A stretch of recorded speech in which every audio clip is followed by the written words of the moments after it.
Whoa, that was a take, Jesus. That was a take, boys. It nearly pulled the rod out of my hand.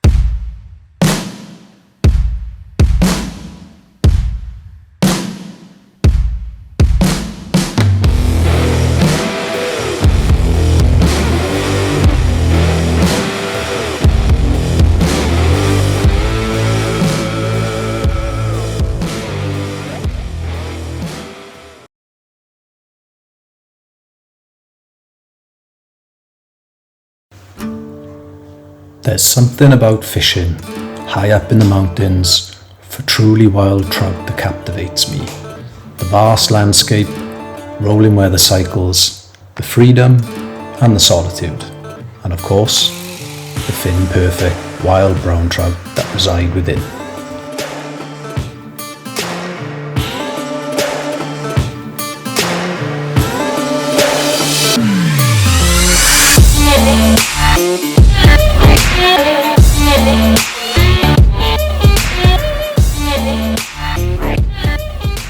Welcome back, guys. This is part 2 of this mountain adventure. If you missed part 1, go and check that out. We got really lucky to land one of the fish we did. It's the morning after the night before. There's a really cold easterly breeze. The sun is just breaking through, the mist is rising. Apart from the wind, it looks good. Let's get down to the water and see if we can catch some more of these beautiful wild trout that reside here. See you there. The recent rain that we'd had risen the level of water in the lake, pushing the marginal shelf out into the amber area in front of me. With the wind blowing in, it was difficult to make the cast, and only limited time to fish this morning, I decided to move to the west bank where casting would be a bit easier and I could keep those flies in the area where the fish had been feeding the previous day. Thankfully, it was the right decision. Oh, straight away. Change of location. Oh, he's coming towards me. Change of location. We get one straight away. I just come round off the. Oh no! Oops. Oh no! Caught the bottom then. Yeah, he's still on. It's shallow out in front. He took that straight away. Feels like a nice fish. Yeah, it's just got a bit of weed wrapped around him.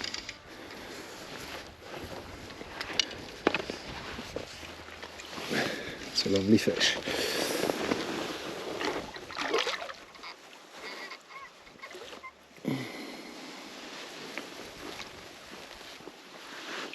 Yes. What a start to the day. Okay, what a start to the day. So I fished the opposite bank for around about 15 minutes. The wind was pushing in. I just couldn't get the flies out properly, couldn't get the turnover. And the fish I had yesterday, which was part 1 of this video, they all came at distance. So I've come round onto the wind. First cast, I think it was. We've got one straight away. So just unhook him in the net and I'll lift it up quickly.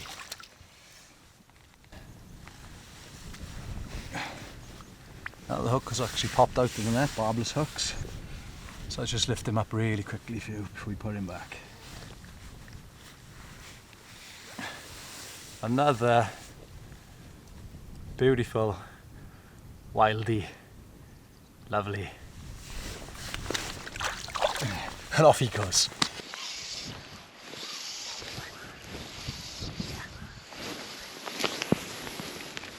Okay, good to get off the mark. Just didn't feel right on that other bank. Just couldn't get the flies out further enough to where I was getting the fish yesterday, or part 1 of this video. And again, it might have been first cast. I think it was first cast. We got a bit of distance out with the flies, and we get that fish. And the takes in this lake, they nearly pull the rod out of your arm. Just so much fun. So much fun.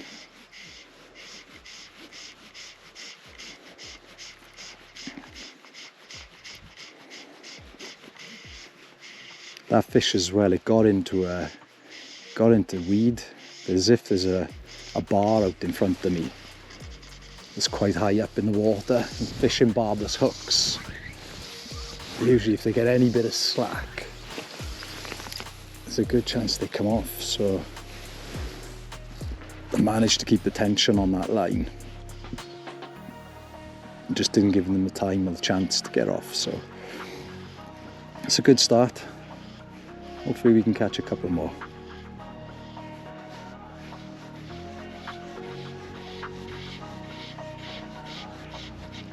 Oh, missed one. Got him the second time. He wanted that. He wanted that.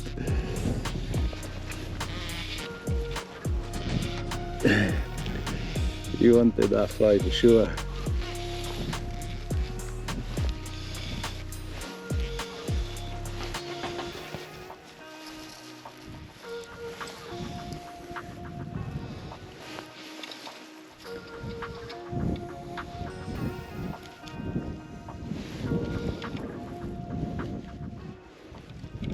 Looks a bit smaller than the last one.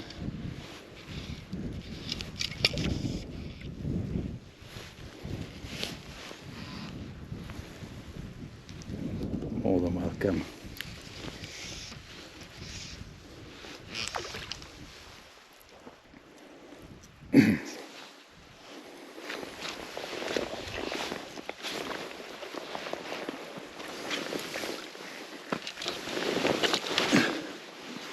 Well, that's a great start to the day. Hopefully we can get this one in the net.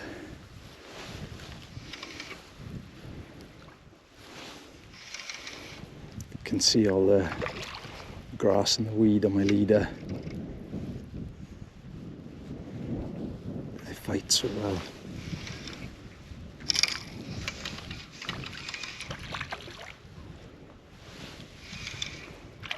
It's on that point fly again.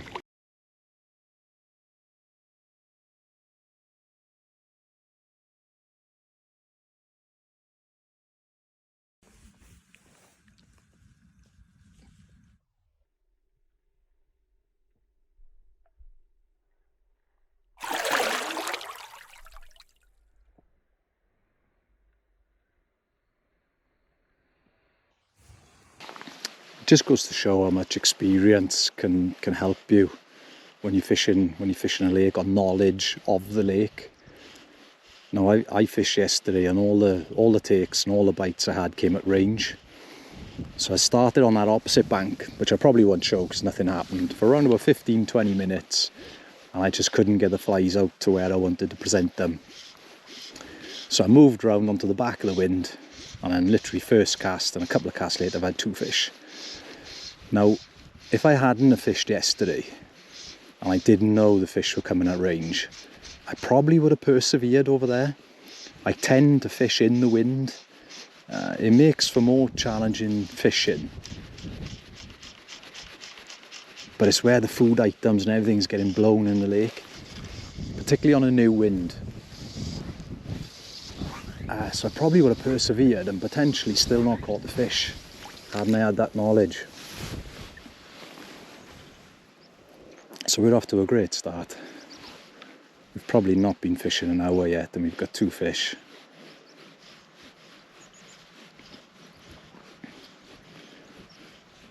Same tactics, fan cast in, move down, fan cast in, move down.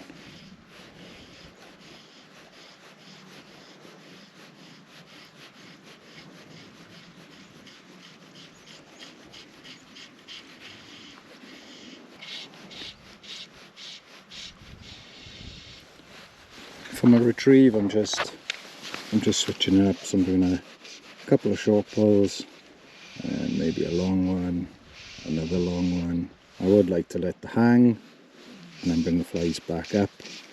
Got to watch, so it's quite shallow where I'm fishing, so I don't want to bump the bottom.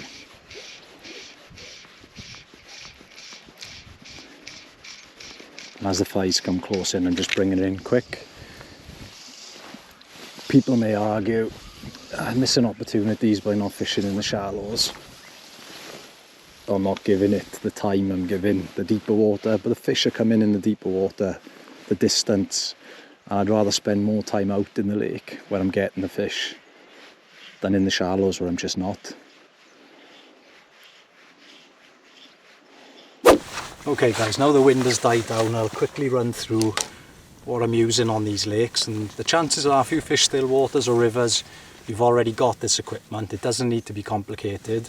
So I've just got a 9'6" 7-weight rod with a 7-weight reel, 7-weight floating line, and off that then I build a tapered leader of around about 18 foot. As you can see, it's gone up and down my rod.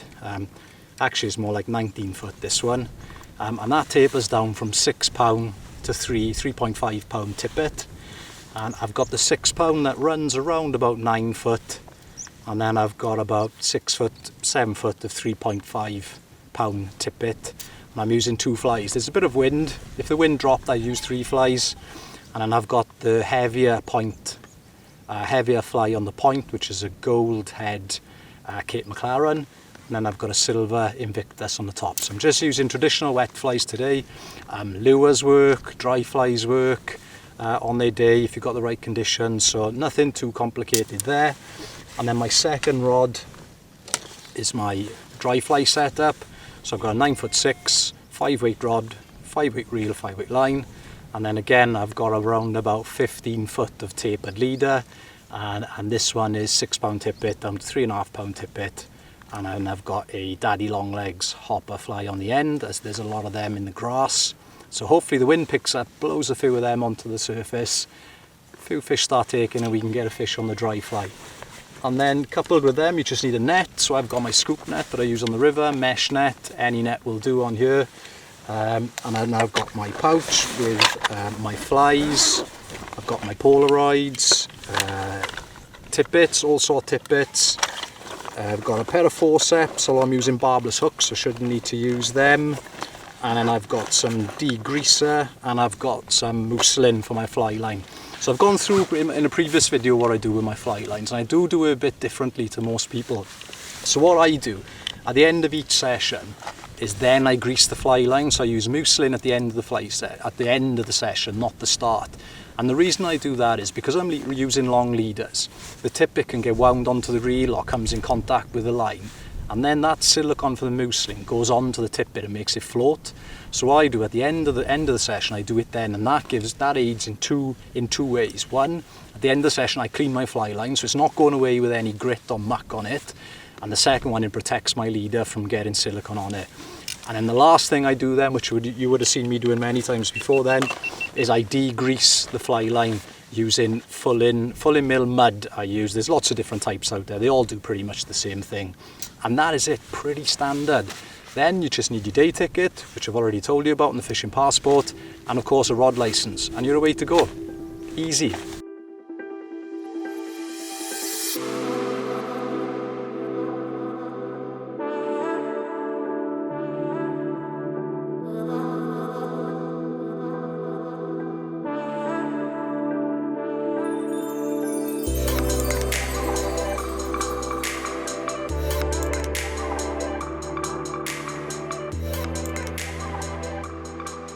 Hey guys, we've given about another 30 minutes there, walking back to the van now. We're going to head over to Tyvee Lake, or Llyn Tyvee, to see what that lake looks like and see if we can get a fish out of there. See you there.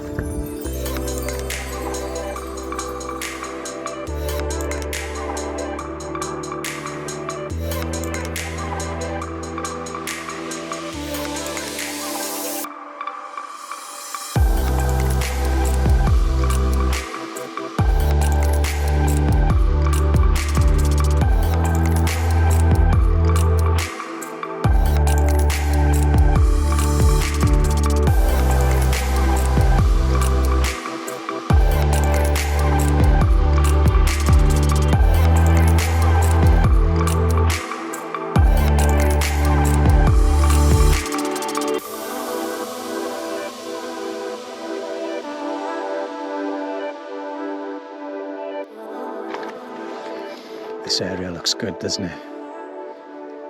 This reed bed. I'm thinking if I walk out towards that point we can fish this margin.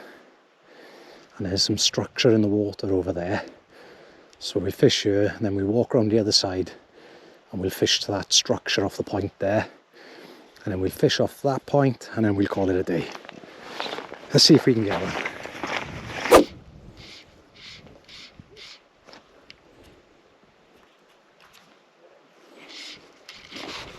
Yep, there we go. There we go. That didn't take too long. That didn't take too long. Just seen a couple of fish rise in. Put it out. Different retrieve this time to the last lake. It's just letting it stop, letting it go on the hang. Point fly again. Picked up a bit of weed. Actually doesn't feel like a bad fish. Oh, he knows where the rocks are.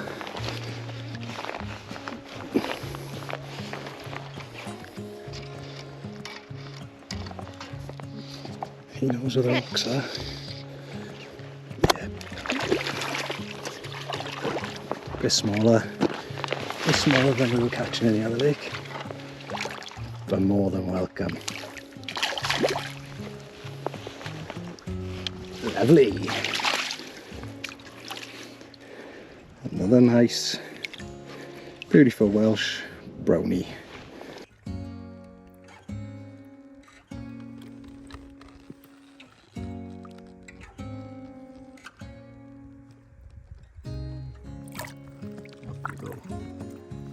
Well, that's it guys, we've given it an hour. We're making our way back to the van, a couple of fish to finish off.